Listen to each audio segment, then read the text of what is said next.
मंडळी, कसे आहात? मजेत आहात ना? मजेत असायला हवं. मी प्रिया आपल्या सगळ्यांचं स्वागत करते. गुड मॉर्निंग सगळ्यांना. आणि आजचा दिवस खूप छान आहे. तो म्हणजे आमच्या आयुष्यात खूप क्यूट आणि छान अशी परी आली. म्हणजे आज रेवाताईचा फर्स्ट बर्थडे आहे. आज आहे 12 जून. 12 जूनला तिचा बर्थडे. आणि चला आता दिवसभर जे होईल तसं तुमच्यासोबत मी शेअर करेलच. तर ती उठलीला सगळ्यांनी तर ती रेवा उठली झोपेत. तिला सगळ्यांनी आम्ही विश वगैरे केलं आणि ती पण खूप खुश झाली. म्हणजे तिला कळत नाही काय आहे, पण ती एकदम हॅप्पी होती. तर चला आता डेकोरेशन वगैरे, तिचा ड्रेस वगैरे सगळं तुम्हाला आज दाखवेलच. तर हा ब्लॉग शेवटपर्यंत बघायला विसरू नका. चला, happy birthday, happy birthday, happy, बापरे, हॅपी बर्थडे. इकडे येशू ताई रेडी झालेली. हाय येशू. विश पण नाही काय तरी पुढे ब्लॉग बघेल. तर इकडे येशू रेडी झालेली आहे स्कूलसाठी. आई आणि रेवा गेल्या पुढे. मॅडम आता जात आहे. रेवा ताई काय करते, काय करते? Happy birthday, happy birthday, happy birthday.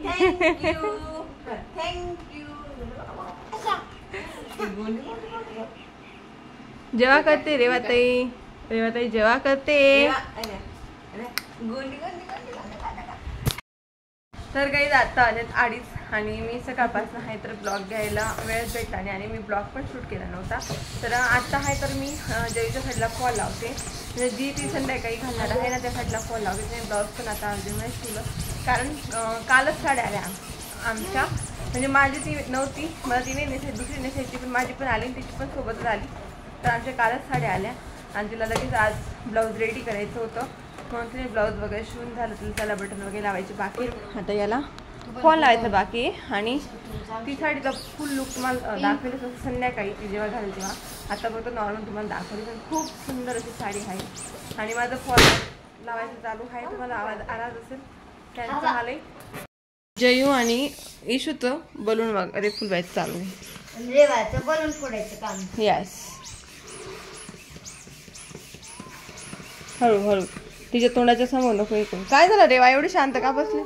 दे ग बलून, दे ग बलून.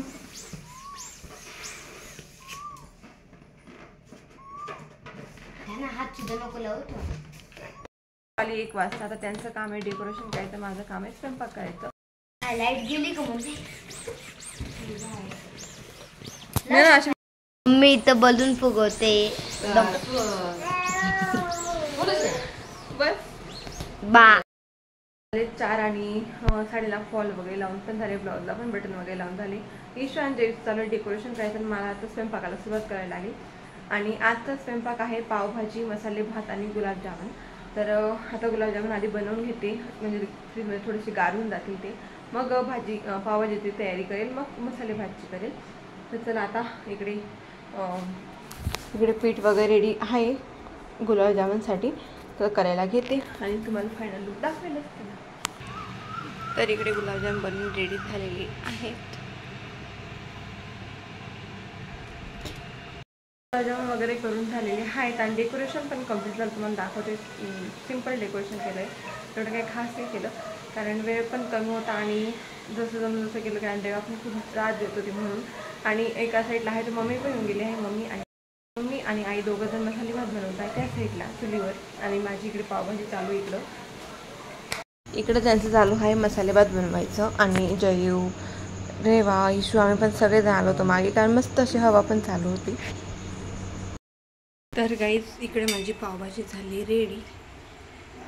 एकदम बारीक गॅस केला आहे. भाजी झाली रेडी आणि मम्मी द्यायचा मसाले भात पण रेडी झालेला आहे. आपण बसले आहे. आता मी पण भाजी जरी किचनचा आवाज पटकन रेडी होते. 7:30 झाले.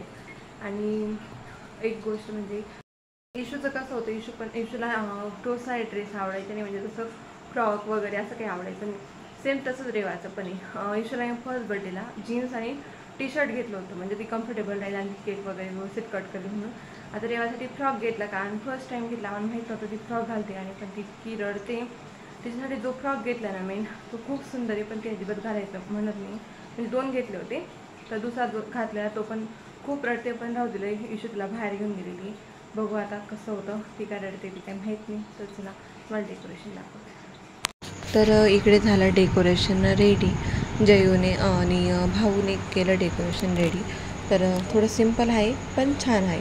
तर इकडे डेकोरेशन वगैरे त्यांचं कंप्लीट झालेलं होतं, बघू शकता तुम्ही. आणि त्यानंतर रेवाचा बड्डे केक पण आला होता. आणि तुम्हाला कसा वाटला बड्डे केक हे कमेंट करून नक्की सांगा, कारण सगळ्यांना केक खूप आवडला. आणि कारण असं होतं या केकचं, कारण तिचा ड्रेस याच कलरचा होता, तो तिने घातला नाही तो, पण म्हणून त्या कलरचा केक ऑर्डर केला होता, पण तिने तो ड्रेसच घातला नाही. आणि मग नंतर सगळी बच्चा पार्टी पण येऊन गेलेली होती. रेवाच्या आत्तू पण होत्या, आई पण होत्या, सगळेजण बसले होते. बस आता केकच कट करायचा होता. त्यानंतर मॅडमांना इकडं खूप फोटोशूट वगैरे चालू होतं मॅडमांचं. आणि फर्स्ट बड्डे राहिला म्हणजे मुलं रडतातच, तुम्हाला माहितीच आहे. तर केक कसा दिसतो हे कमेंट करून नक्की सांगा गाईस. मला तरी खूप आवडला केक, सगळ्यांना आवडला. तुम्हाला कसं वाटलं हे कमेंट करून नक्की सांगा. आणि पुढे आता फोटो एन्जॉय करा. मी ब्लॉग घेतलेला नाही आहे.